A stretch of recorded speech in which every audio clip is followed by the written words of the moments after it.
Hi everyone! Welcome back to my YouTube channel. And for today's vlog, we're going to cook a creamy seafoods vegetables recipe. So sana samahan niyo po ako guys sa aking pagluluto. So ito po yung mga sangkap na ating gagamitin.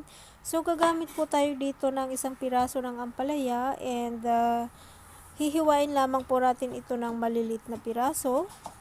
And kung bago po kayo sa aking channel at hindi pa po nakasubscribe, paki-hit lamang po yung subscribe button sa baba and paki-click din po yung notification bell para updated po kayo or ma-notify po kayo whenever I have a new upload videos. And thank you so much guys. And if you like my video, please give me a thumbs up and also please do share our vlogs for today. Thank you so much guys. And sana magustuhan niyo po yung ating recipe for today.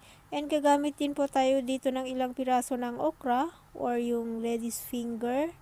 Ayan. And depende po sa dami ng inyong lulutuin. So pag marami po yung lulutuin nyo, magdadagdag po kayo ng mga ingredients. Ayan. And sa lahat po ng nanonood, maraming salamat. At sa lahat po ng nanood or manonood pa, ayan, thank you so much. And also, kung saang bansa po kayo nanonood, mag-iwan lamang po kayo ng comment sa baba. And I'm going to give you a shout out on my next vlogs. And gagamit din po tayo dito ng ilang piraso ng bawang. Ayan. Saka po natin ito didikdikin and i-chop lamang po natin ito. Ayan.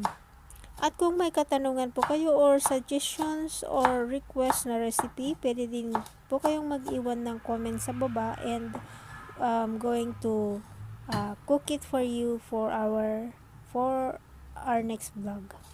And also gagamit din po tayo dito ng isang piraso ng onion. Ang ginamit ko po dito is yung yellow onion.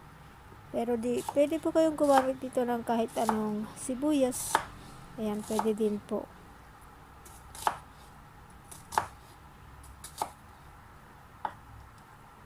Shout out po pala sa lahat ng aking mga subscribers. Ayan, maraming salamat po sa inyong lahat sa patuloy nyo pong pag-suporta sa aking channel at patuloy nyo pong panonood sa aking mga videos. Ayan, maraming salamat po.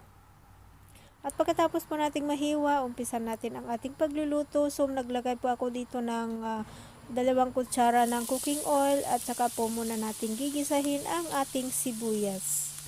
Ayan. So, gisahin muna natin ang ating sibuyas for 30 seconds.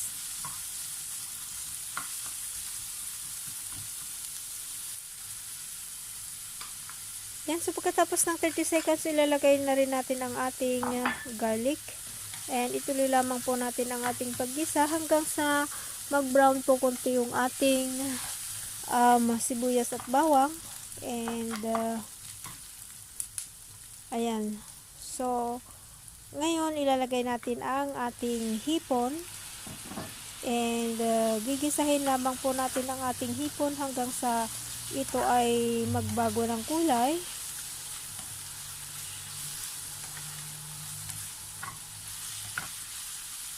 So, ang complete recipe po ay ilalagay ko po sa description box below. So, paki-check nyo lamang po guys.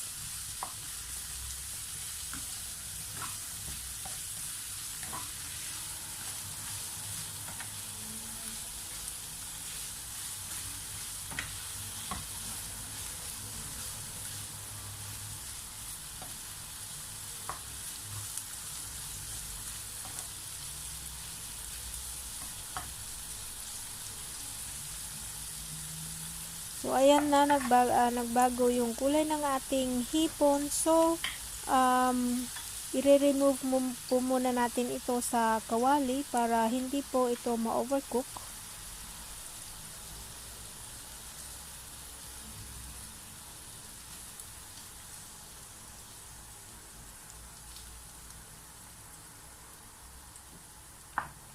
At ngayon, ilalagay na natin ang ating kalabasa at kamote. Ito po yung gamit ko. Na-prepare ko na po pala ito in advance. Yung pumpkins at saka yung sweet potato. Ito po yung gamit ko ngayon. Pinagmix ko lamang po ang sweet potato at saka yung kalabasa. And now we're going to add also our string beans. Ayan.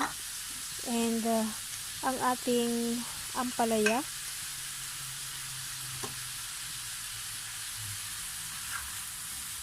Saka po natin ito haluin para ma-mix po lahat yung ating nilagay na mga ingredients.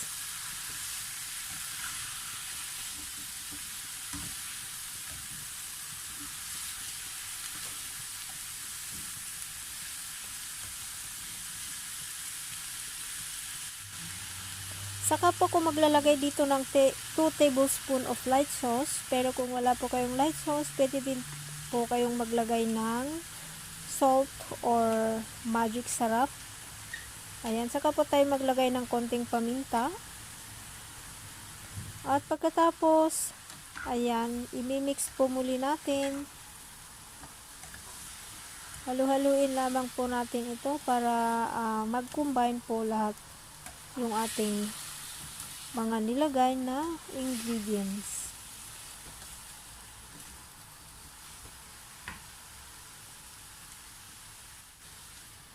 At pagkatapos po, tatakpan po natin ito for another 3 minutes. Ayan, so after ng 3 minuto, i-check po natin ito. Saka po natin muling haluin ito.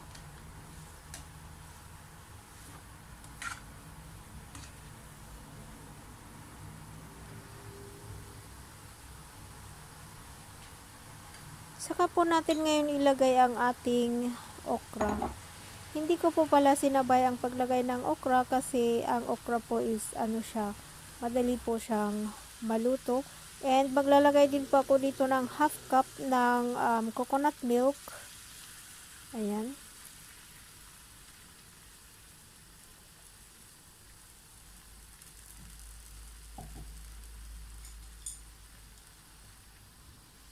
Saka po natin ito i-mix.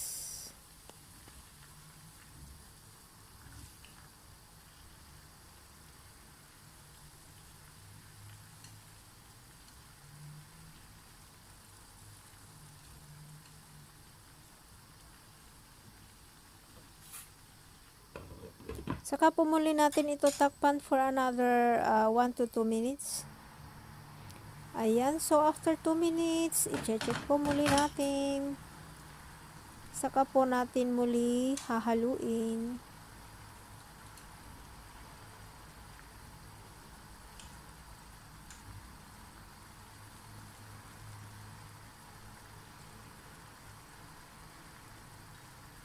At pagkatapos, naglagay po pala ako dito ng konting slurry ng cornstarch. 1 tablespoon po ng cornstarch, dinisolve ko po ito sa tubig. Ayan, pangpalapot po.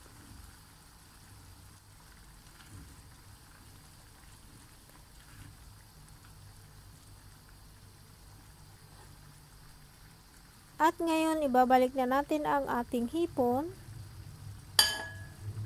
And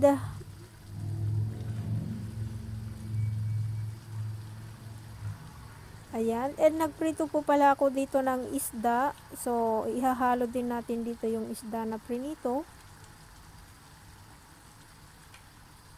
Ayan, 3 piraso lamang po ng ating fried fish. Ayan. So, ito lamang po yung mga sangkap na ating ginamit. And napakasimple lamang po. Ayan. At pagkatapos, takpan po natin ito for 1 minute. Pakuluan po natin muna saglit. Ayan. At pagkatapos, check mo ulit natin. Saka po natin ito haluin po muli.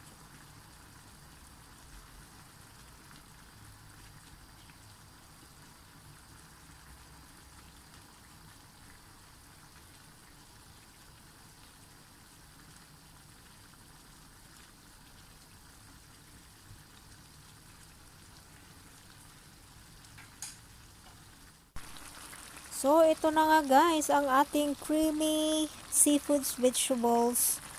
Ayan. So, sana nagustuhan nyo po yung ating simpleng recipe for today. And if you like my videos, kindly give me a thumbs up. And also, please do like and share our vlog for today in your social platform. Ayan, maraming salamat po sa inyong lahat. And gusto ko lamang din pong magpasalamat sa Team Swen and families for always there to support our channel and our videos. And thank you so much po sa inyong lahat. And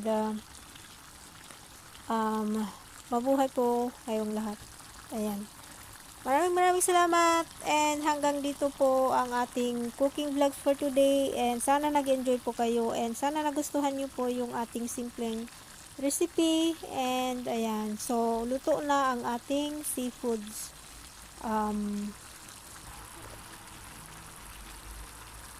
stir fry vegetables. Ayan. And sana magkita-kita po muli tayo sa aking susunod pang mga videos. Ayan, maraming salamat, and God bless each and every one of us. Thank you. Bye-bye.